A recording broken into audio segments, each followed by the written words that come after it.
ဟုတ်တယ်ကောင်းပါတယ်လို့ပြောနေတာဘာလို့လာပေးလဲပြည်သူတခု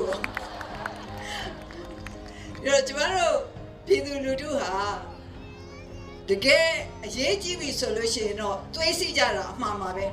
ဒါကိုကျမသတိပြုမိခဲ့ပါတယ်တချို့ကပြောပါတယ်မြန်မာနိုင်ငံသူနိုင်ငံသားတွေဟာဒီမိုကရေစီနဲ့မတန်သေးဘူးတဲ့အဲ့ဒါတော့မပေးချင်လို့ပြောတာလို့ပဲကျမကတော့ထင်တာပဲကျမလူရဲလို့မွေးလာမှလူတိုင်းဟာဒီမိုကရေစီနဲ့တန်ပါတယ်ဒီမိုကရေစီဆိုတာပြည်သူရဲ့အုပ်ချုပ်ရေးလူတိုင်းဟာကိုနေတဲ့အတိုင်းဝိုင်းလူအတိုင်းဝိုင်းကိုနေတဲ့နိုင်ငံရဲ့အရေးတွေမှာပါဝင်နိုင်တဲ့အရေးချင်းရှိတယ်လို့ကျမဒီလိုပဲယူဆပါတယ်အဲ့ဒါကြောင့်မလို့ဒီအရေးချင်းတွေကိုကျမတို့မှန်ကန်သုံးလို့ရှိရင်ဒီနိုင်ငံဟာအများဆုံးတိုးတက်မယ်ပြည်သူလူထုရဲ့ဆန္ဒ